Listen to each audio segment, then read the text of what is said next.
Bienvenue sur le plateau télé des journées francophones de radiologie 2018 et j'ai le plaisir de vous présenter mes invités. Docteur Stéphanie Motton, bonjour. Bonjour madame. Alors vous êtes chirurgienne oncologue à l'Oncopole Toulouse. Faisal Djeridan, bonjour. Bonjour. Vous êtes le président d'Olea Médical. On va parler intelligence artificielle, on va parler cancérologie, on va parler de l'association Les Rubies. Alors Faisal Djeridan, vous êtes concepteur de logiciels, c'est ça, de solutions pour l'imagerie médicale. Absolument. Olea Médical, aujourd'hui, fête ses 10 années. On fête nos 10 années cette année. Et Olea est un éditeur de logiciels pour le diagnostic et le suivi des cancers, mais également des accidents vasculaires cérébraux. Aujourd'hui, on fait toute la partie IRM et un petit peu de scanner également. Quelle est votre actualité ici au JFR 2018 ? Alors, vous l'avez commencé en parlant d'intelligence artificielle avec nos partenaires Brainomix, Avicenna. Olea Médical est fier de présenter ses applications liées à l'intelligence artificielle, le sein, l'analyse de texture, etc. Il faut venir nous voir sur le stand. Dites-moi, vous le savez, l'intelligence artificielle, elle pose question auprès de nombreux professionnels de santé. Comment vous pouvez les rassurer ?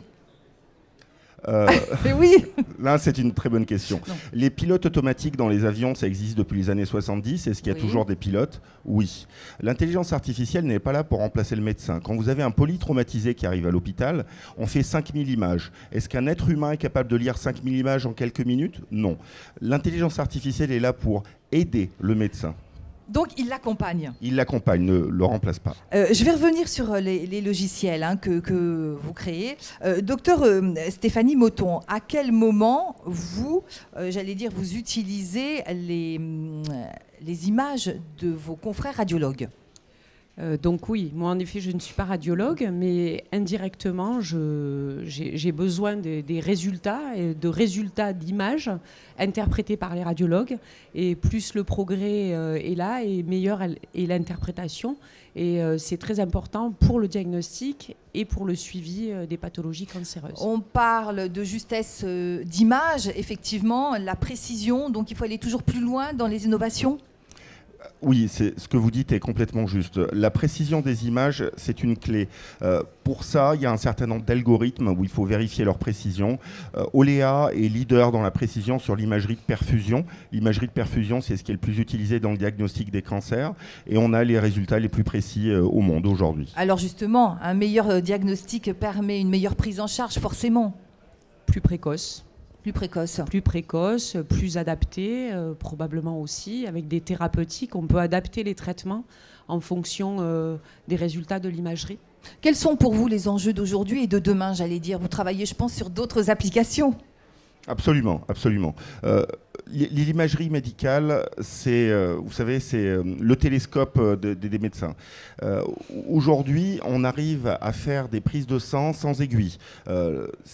L'idée, c'est d'arriver à voir le corps humain, à pouvoir diagnostiquer des choses sans forcément pratiquer des examens trop invasifs. Donc, on est là, on est le stylo, et les médecins, c'est les écrivains. Alors, je le disais, docteur Motton, il y a les radiologues et puis il y a vous, les chirurgiens oncologues. Qu'est-ce que vous attendez précisément des progrès de l'imagerie ? Alors j'ai un exemple assez précis. Dans certaines pathologies cancéreuses, nous avons des traitements qui actuellement ne sont pas adaptés parce que pas assez efficaces. L'imagerie, les progrès de l'imagerie, notamment l'arrivée des biomarqueurs en imagerie par exemple, va nous permettre d'ajuster les traitements, de les adapter, voire de les intensifier, mais par moments aussi de faire de ce qu'on appelle de la désescalade thérapeutique avec des traitements qui sont moins invasifs parce qu'on sait mieux reconnaître les lésions. Alors, je voudrais qu'on parle de l'association Les Rubies. C'est quelque chose que vous avez créé et qui vous tient à cœur. Ça concerne les patientes qui sont atteintes de cancer gynécologique. Oui, les Rubies, donc c'est une association, un club qui existe depuis novembre 2017, sur initiative, une phase pilote depuis 3 ans initiée par la Fédération française de rugby. Nous faisons jouer en effet une quarantaine de patientes qui ont eu des cancers gynécologiques, sénologiques et gynécologiques. Et donc c'est dans le cadre de la prévention tertiaire, puisqu'on sait aujourd'hui que de nombreuses études ont montré en fait les effets bénéfiques de l'activité physique adaptée sur le cancer, sur la tolérance des traitements, sur la qualité de vie, mais aussi sur le pronostic de la maladie. Alors on rappelle, les patientes jouent au rugby, mais il n'y a pas de plaquage, il n'y a pas de choses... Alors c'est un rugby en effet non violent, sans plaquage, sans mêlée, mais il y a quand même de l'engagement de la part de nos patientes. Il y a de l'engagement, il y a une nécessité de coordination et tout ça contribue à récupérer, enfin on va dire, à la rééducation fonctionnelle, mais aussi à la récupération de l'estime de soi. Voilà, donc on évalue actuellement par une thèse de médecine cet aspect collectif d'un jeu sur l'aspect psychosocial, sur la qualité de vie. Faisal Djeridan, comment vous vous êtes retrouvée, vous, dans cette aventure ? Alors, Stéphanie est une amie très proche de longue date. C'est une personne qui partage la même chose que moi, la passion pour les autres. Elle se donne beaucoup aux autres. Elle l'a toujours fait et je suis très fier de l'aider aujourd'hui dans le développement de son association. Elle a créé donc un club à Toulouse et on va essayer d'en créer 7 autres, donc dans 8 villes de France. On rappelle, vous êtes... le président, fondateur d'Oléa Médical. Oui. Et vous êtes à côté de Marseille, non ? Me Moi, semble-t-il. Voilà. Absolument, à La Ciotat, exactement. Donc, oui, excusez-moi, je vous ai coupé la parole. Donc, vous connaissez depuis très très longtemps. Il était naturel finalement de vous impliquer dans l'association. Lorsqu'elle m'a parlé de son projet, Oléa, on a un projet qui s'appelle Oléa Care, où on essaie de prendre ce genre de sujet très à cœur. Notre logiciel, notre tagline, c'est « Improve Diagnosis for Life », donc améliorer le diagnostic pour sauver des vies. Ce qu'elle fait, c'est, après avoir fait le diagnostic, une fois qu'ils ont opéré des patientes, ils ont 50% de chances d'avoir une récidive de cancer en moins en faisant du sport. Donc moi, je trouve ça très très bien. Et c'est pour ça que Oléa Médical s'associe au Rubies pour essayer de développer ces clubs. Le sport permet de mieux affronter la maladie, de mieux tolérer les traitements et puis il diminue le syndrome dépressif, c'est ça ? Oui, le syndrome dépressif, mais aussi la fatigue. La fatigue, c'est le symptôme numéro 1 après les traitements, après le diagnostic, mais après les traitements.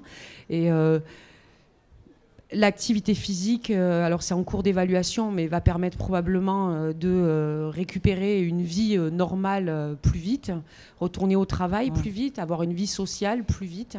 Voilà, donc tout ça est très, très important. Et si je comprends bien, tout le monde s'est pris au jeu. Les médecins, les infirmières, tout le personnel soignant, c'est ça ? Exactement. Tout le monde s'est mis au rugby ? Tout le monde s'est mis au rugby. Donc on organise des rencontres soignants-patients parce qu'il est nécessaire que les soignants soient convaincus, puisque c'est eux les premiers prescripteurs de cette activité. Aujourd'hui, on prescrit le sport sur ordonnance. Donc il faut convaincre les médecins. Et ensuite, les patients, eux, quand ils apprennent les bénéfices de l'activité physique, très, très souvent, il ne faut pas grand-chose pour les y amener. Donc ça se passe à Toulouse, hein ? Ça se passe à Toulouse, mais il y a déjà un deuxième club qui a ouvert sur Dijon. Alors justement, oui, voilà, Faisal Djeridan, oui, ce que vous disiez tout à l'heure. On essaye de faire un 3e club à Marseille, bien entendu, forcément. Mais après, on va apporter une dynamique internationale. L'idée de Stéphanie est une idée exceptionnelle qui consiste à redonner goût à la vie à des patientes qui ont eu des moments extrêmement difficiles. Et en plus, ça sert à leur santé parce que ça diminue la chance de récidive du cancer. Donc on va essayer de pousser cette idée à l'international, dans un premier temps en Australie, mais partout.